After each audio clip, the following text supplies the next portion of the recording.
Europe Matin, Patrick Cohen. Voici le journal de Jean-Philippe Ballas. Bonjour Jean-Philippe. Bonjour Patrick, bonjour à tous. À la une, l'Espagne au bord de l'implosion. Barcelone devrait proclamer son indépendance lundi. Madrid refuse toute médiation. À 8h15, les deux parties côte à côte, l'ambassadeur d'Espagne et le délégué de la Catalogne seront nos invités. Les autres titres, Jean-Philippe. L'un des mots clés de cette actualité, le bordel, prononcé hier par Emmanuel Macron. Petite phrase et polémique. Recherche Levothyrox désespérément. Coup de pression chez les pharmaciens et les fournisseurs. Les patients dévalisent les stocks. L'Europe ne sait pas quoi faire avec le glyphosate. Interdire ou autoriser. Reportage avec les agriculteurs qui utilisent ce puissant herbicide. Les radars rapportent gros, plus d'1 milliard d'euros, nous dirons le journal Les Échos. Et puis l'arrivée d'un gros concurrent pour Uber, le géant chinois des VTC, Didi. Ce sera l'enquête du 8h. C'est un combat par discours interposé. Direction la Catalogne. Après les mots très durs du roi d'Espagne qui dénonce une conduite irresponsable, le président séparatiste Puigdemont a répondu hier soir. Une allocution télévisée, elle aussi, solennelle, à la même heure de grande écoute. Henri de Laguérie était devant son écran. Carles Puigdemont, qui cherche à imprimer l'image du chef d'un État en construction, s'est adressé très directement au roi hier soir, comme s'il lui parlait d'égal à égal. Vous avez déçu ceux qui vous apprécient en Catalogne, a dit le président de la Généralité, avant de regretter le ton utilisé par le monarque et l'absence d'appel au dialogue. Il a ensuite renouvelé sa demande de médiation. La paix, le dialogue et l'accord font partie de la culture politique de notre peuple. Malheureusement, nous n'avons reçu aucune réponse positive de la part de l'État à aucune des propositions de médiation qui sont actuellement sur la table.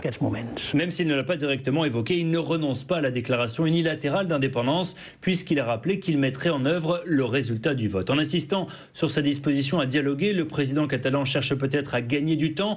On comprend qu'il est prêt à mettre entre parenthèses cette proclamation si l'État accepte cette médiation.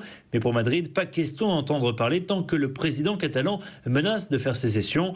Aucune sortie de crise ne semble donc se dessiner et c'est sans doute pour ça que des citoyens divers et variés, inquiets par la tournure des événements, appellent à se réunir dimanche devant les mairies de toute l'Espagne derrière le slogan « Hablamos, parlons ». À Barcelone, Henri de Laguérie, Europe 1. Et l'Espagne est-elle en train de se disloquer? On en parle avec vos invités, Patrick, juste après ce journal. En France, la petite phrase qui fait du bruit, prononcée hier par Emmanuel Macron lors d'une visite en Corrèze. Une discussion en aparté, mais filmée de loin. Pour bien comprendre, il est question d'une entreprise de fonderie qui a du mal à recruter.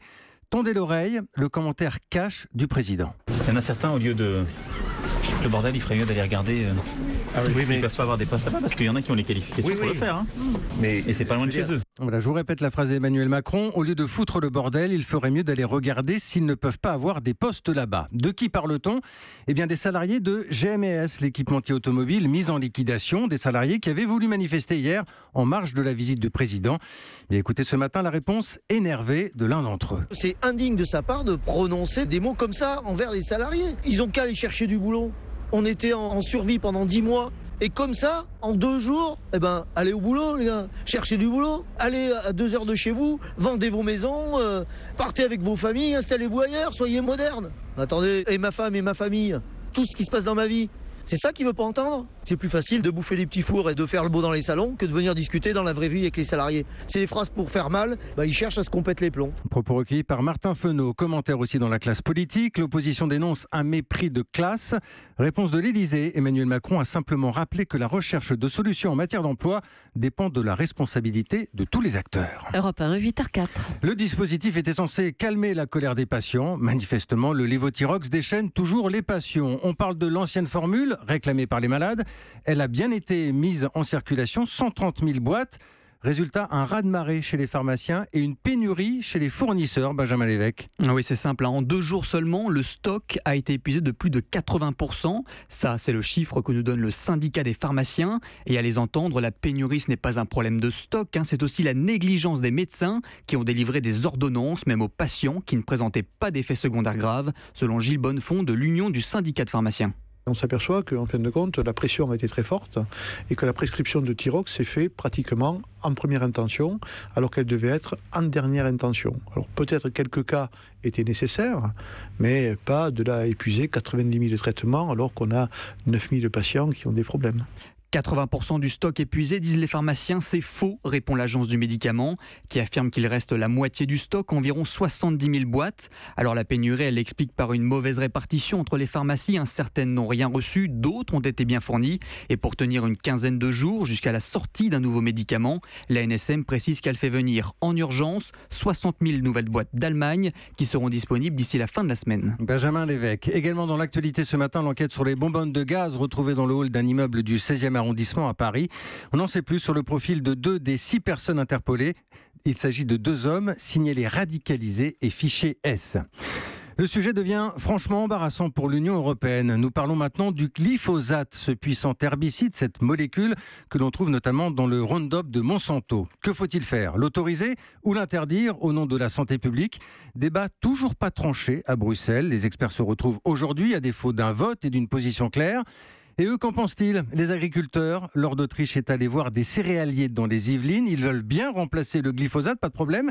Oui, mais par quoi? C'est la question. Reportage. Il y a une couleur légèrement violette à la surface du champ. Ce jeune agriculteur de 27 ans vient de pulvériser du glyphosate pour éliminer les mauvaises herbes résistantes avant de semer prochainement du blé. En quelques années, Quentin Le Guillou a diminué d'un tiers les produits chimiques qu'il utilise. Mais pour le glyphosate, impossible, il n'y a pas d'alternative. Actuellement, il n'y a rien d'aussi efficace, mis à part d'autres herbicides après qui seront utilisés dans l'hiver, qui sont pour moi plus nocifs et beaucoup plus chers. Aujourd'hui, si je n'utilise pas le glyphosate, je vais passer 3-4 fois avec mon tracteur pour retourner la terre. À chaque fois, c'est 15 litres de fuel à l'hectare. Le problème vient surtout de l'étranger, dit ce céréalier. Dans certains pays, on a le droit de pulvériser du glyphosate sur les plantes, alors qu'en France, on l'utilise entre 2 cultures. Voilà, on retrouve du glyphosate dans des cornflakes. Ah ouais, mais ça, faut le dire. Les cornflakes, ils viennent d'ailleurs, ils ne viennent pas de France. Exemple au Canada où le glyphosate peut être utilisé sur le blé directement à 15 jours avant la récolte. Et nous, qu'est-ce qu'on fait? On importe ces produits ici en France. L'État doit aujourd'hui nous aider, dit cet agriculteur, à trouver des produits ou des machines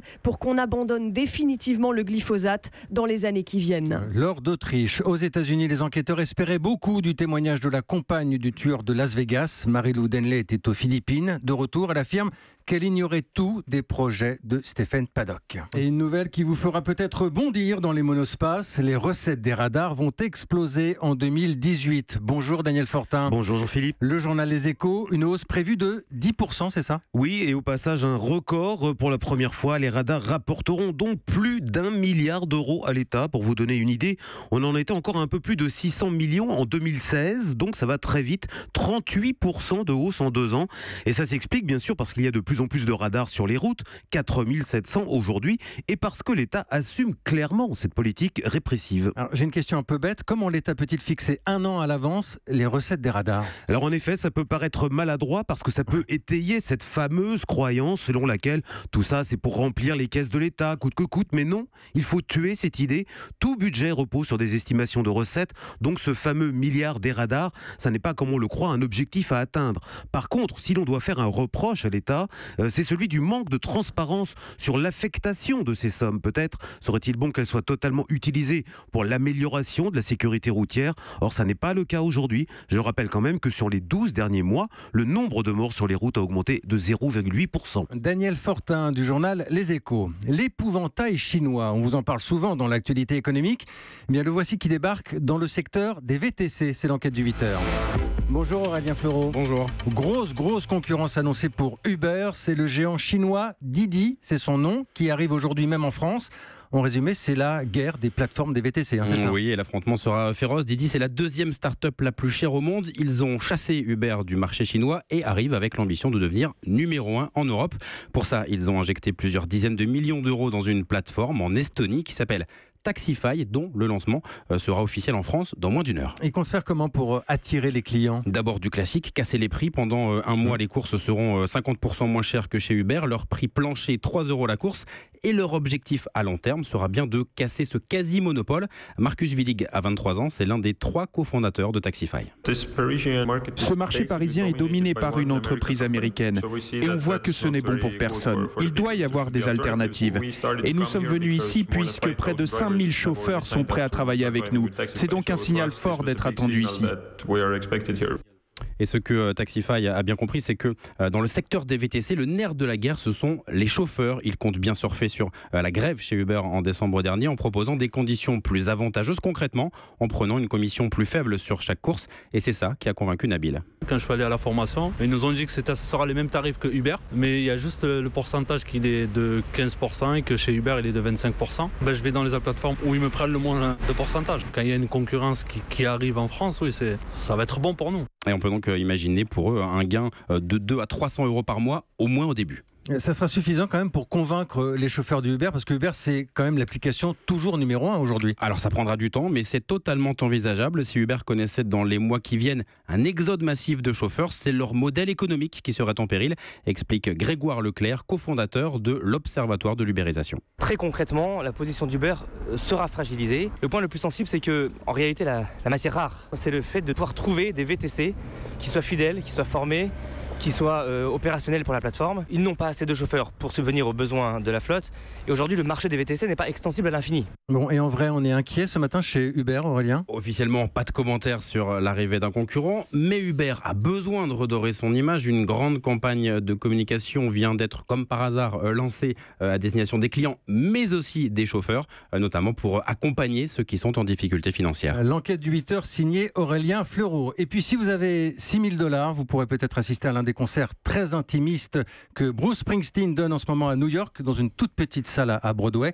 $6 000, c'est le prix à la revente au marché noir, au grand désespoir d'ailleurs de l'équipe du Boss qui fait tout pour éviter ce phénomène. Springsteen, c'est quand même le héros de la classe ouvrière américaine. Oui, merci. C'était Jean-Philippe Ballas pour le journal. Europe 1.